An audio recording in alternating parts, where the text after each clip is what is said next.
So now I've been threatening to do it for a little while. Here is the Panasonic GH5 review.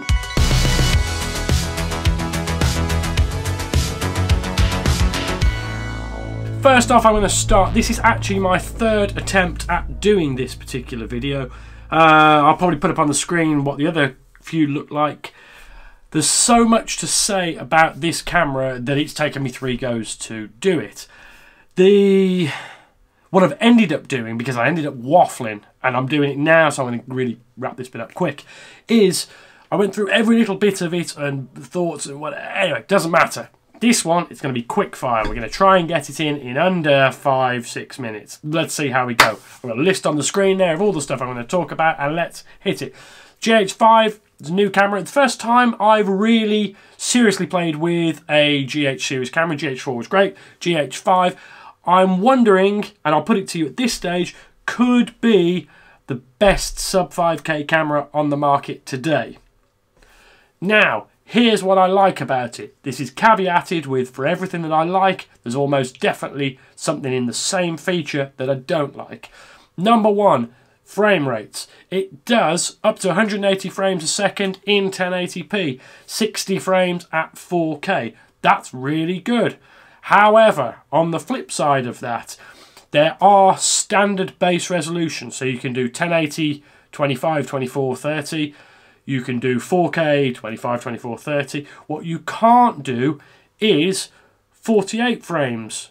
Well, you can, but you don't get audio with it. As soon as you go into the variable frame rate mode, it does not record audio. This is a problem. It's a quick firmware fix. I'm sure they'll sort it out. That's my first niggle. But frame rate, brilliant. That 150 megabits that it can shoot as well, very, very handy. It also shoots 100 megabits at 1080p. I would like to see a reduced option at shooting 50 megabits as well. For many people who use this camera, will be using it in this environment for YouTube and things. 50 megabits at 1080 is more than adequate, and that stacks up about right with 150 megabits at 4K. There will soon be 400 megabits at 4K. You'll need some extra SD cards for that. Then, on the matter of SD cards, I found these to be about the most affordable, and they're very good. These Lexar SD cards, they're about £30, $40 for 64, and £50 for the 128 gig. We've got a few of each. They work very well in all shooting modes. They won't be good enough for the 400 megabits when that eventually comes out. Moving on. Bit rates we've done. Battery icon. Little niggle this. The battery icon has 3 indicators. Maybe that's always been the same. It just doesn't give you enough time when it's going to run out. Just another indicator so we know when we've got 25% battery left. That would have been really useful. Again, most of these things I niggle about will probably be firmware updates. Certainly, it's easy enough to be firmware updates. The menus. If you're not used to the Panasonic menus, there are a lot of menus options. 143 all told at the moment. I find that they're not... Just bear with me. I find that the menu options are not the smartest setup going.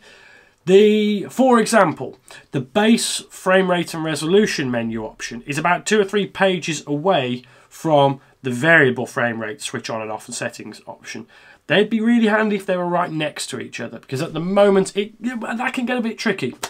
I have already inadvertently shot something at 50 frames using variable frame rate to come back and find I'd got no audio on it. So you need to just remember that. But they're all there and they're very good.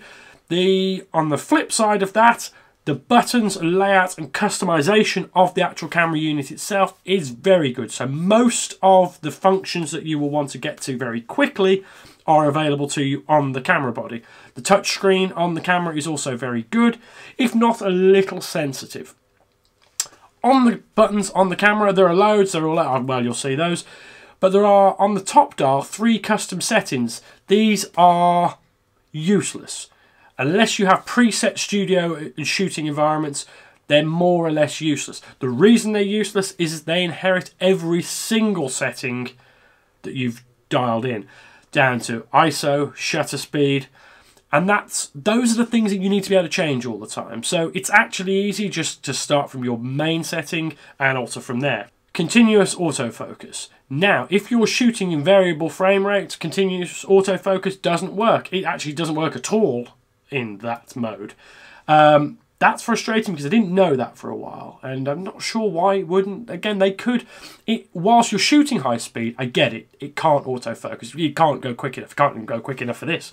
But when the setting up of the shot, it should be able to autofocus then. It doesn't. Maybe that doesn't matter if you only use manual focusing, but if you want to use autofocus, it's conditional. There will be times where it's not going to help you out. The time it takes and the quality of the autofocus is also pretty questionable.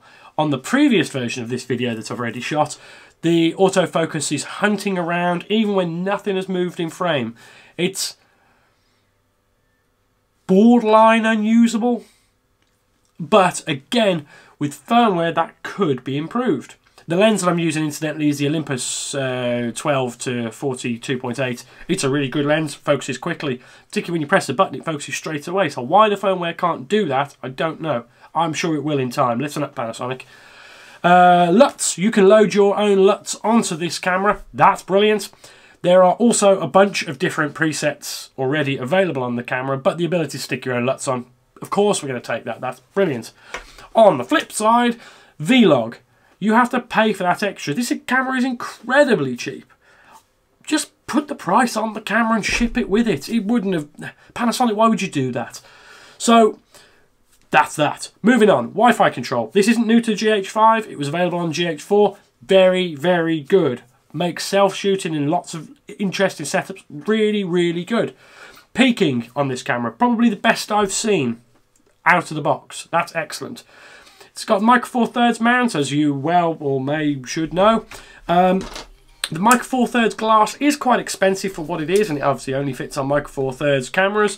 The Metabone speed boosters are available. This one is for the Pocket Cinema camera and will not work on the GH5. However, that's a way to get your Canon glass and all the rest of it working. But I'm finding actually this is the first time I've invested in some Micro Four Thirds glass. There's never really been a need for it before on our higher fleet, so I've not bothered getting any. I'm really impressed with it. It's good. Weight of the lens. This particular lens is quite heavy. The GH5 is a slightly heavier camera than the GH4, but again, it's all there in the quality of the camera. I'm very, very impressed with it. It now has a full-size HDMI port on it, as well as the other bits and pieces you could plug into. Little thing here that I really like is on the 7D and many other cameras, you get one flap that covers all of the ports. On the GH5, they've separated it, so you've got individual flaps for the different ports. So if you're not using a flap, you're not going to get it covered in all sorts of muck. That's a good idea.